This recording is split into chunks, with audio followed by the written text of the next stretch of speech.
Salut tout le monde, bienvenue dans cette nouvelle vidéo de collection de jeux vidéo. Aujourd'hui je vais vous présenter ma petite collection de jeux Nintendo Switch. Alors la Switch est une console que je possède depuis un peu plus d'un an, je l'ai eu en juin 2018. Du coup je vais vous présenter ma petite collection comparée à ma collection de jeux 3DS et de jeux Wii U. Du coup c'est parti, je commence avec le premier jeu. Alors c'est pas dans un ordre chronologique ni quoi que ce soit, c'est vraiment un ordre au hasard.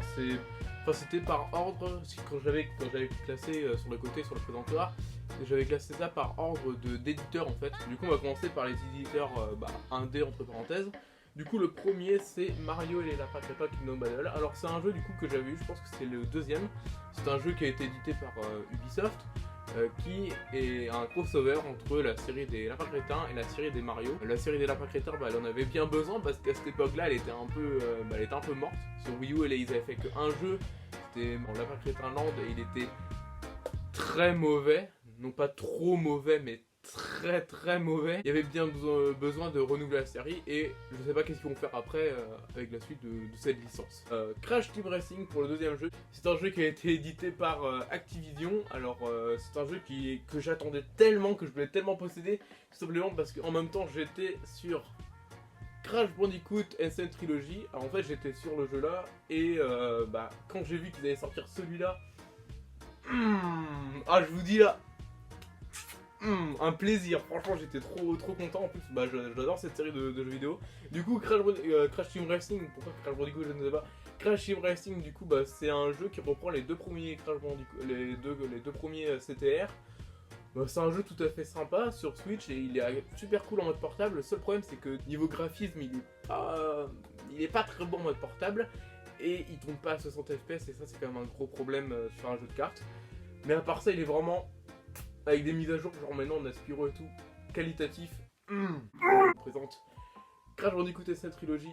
Or ce jeu, c'est pareil, genre il est aussi cool, vraiment incroyable. C'est un super retour de la licence Crash Bandicoot qui pareil, c'était vachement perdu. Et ça faisait ça faisait 8 ans je crois qu'on avait pas eu d'épisode. Et là bam, Crash Bandicoot qui revient. Bon, sur Switch on a eu à attendre un an de plus pour y jouer, moi ça faisait très longtemps que je voulais l'acheter. Je l'ai eu en août 2018, ouais c'est ça, en août 2018. Et j'ai terminé, parce qu'en gros c'est la compilation des 3 premiers Crash Bandicoot remasterisés. Du coup j'ai terminé le Crash Bandicoot 2 et le Crash Bandicoot 3 à 100%, il me reste le 1 que j'ai pas trop réussi. Mais en tout cas super sympa, et en plus, un point non négligeable pour ma part, il y a les doublages en français, et personnellement il y a Martial Leminou par exemple qui fait la voix de Cortex. Et personnellement qui adore les VF et tout ça, là je suis trop content, je les ai trop servi. En tout cas un plaisir, et j'espère que la licence n'est pas retournée dans les oublis. De toute façon le jeu a très bien marché. J'espère qu'on va avoir le droit à autre chose pour les années qui suivent. Maintenant on part dans des jeux qui sont uniquement du côté de chez Nintendo. Alors nous avons Super Mario Party que j'ai eu pour Noël.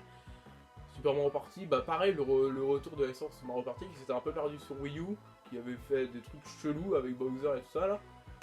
Avec le Mario, où est-ce qu'il est, avec le Mario Party 10. Hop. Voilà, avec celui-là là, où en gros, c'était très bizarre. Genre Mario Party c'est le concept le plus basique du monde, hein. T'as 4 mecs sur un plateau, le but c'est récupérer les étoiles. Et là je sais pas, ils ont dit venez on va changer les règles. Ça a pas marché quoi. Du coup là on retombe vraiment aux bases de la base avec Super Mario Party, hein. Ils ont même enlevé la dénomination des numéros. C'est Mario Party, tout ce qu'il y a de plus normal, il est très chouette, très cool.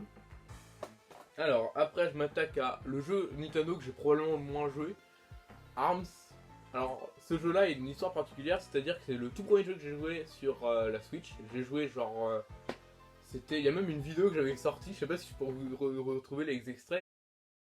C'est un jeu qui était un peu dans la lignée de Splatoon, hein. Splatoon qui maintenant est un carton et qui en plus a un côté très côté championnat et tout ça, sans même que Nintendo le savait.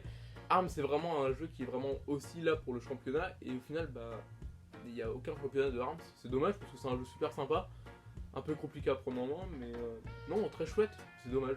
Alors maintenant le jeu que j'ai précommandé, Super Smash Bros Ultimate, le fameux, le grand Smash Bros, le grand Sakurai. Smash Bros Ultimate, du coup, l'opus des SSB sur Switch. Alors, ce jeu-là, il est incroyable. Le seul problème, c'est le mode aventure. où c'est même pas un mode aventure, c'est juste une suite de niveaux un peu nulle. Et il n'y a même pas de mode histoire, il n'y a même pas de cinématique, enfin il y en a que 2, c'est vachement triste. On est loin de l'époque de Brawl, évidemment, mais bon, c'est pas grave. Côté prise en main est super, enfin les persos sont super agréables, beaucoup plus agréables que sur Wii U. Et aussi, on a le droit au DLC avec Banjo et Kazooie. Retenez ce que je vais dire. Je vous dis que bientôt, ce sera lui qui sera dans Smash Bros. Et le jour où il sera dans Smash Bros, incroyable. Et on va terminer du coup par le dernier jeu que j'ai en physique, c'est-à-dire Super Mario Odyssey. Bah la base virale, hein, clairement, non pas la base virale VPN, on n'est pas une vidéo sponsorisée par NordVPN ici. Mais voilà, Mario Odyssey, l'opus 3D de Mario sur Switch tout simplement, des jeux de lancement, avec Zelda Breath of the Wild, Mario Odyssey. Qualitatif, mais bon, c'est pas Mario Galaxy, c'est pas Mario Sunshine.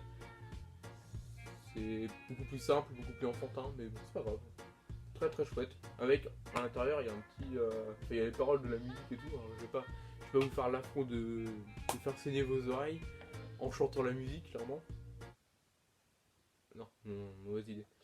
Bon bah là, je vous remercie d'avoir vu cette vidéo. Si ça vous a plu, n'hésitez pas à mettre un pouce bleu, abonnez-vous. Et nous, on se dit à la semaine prochaine pour un nouveau fact.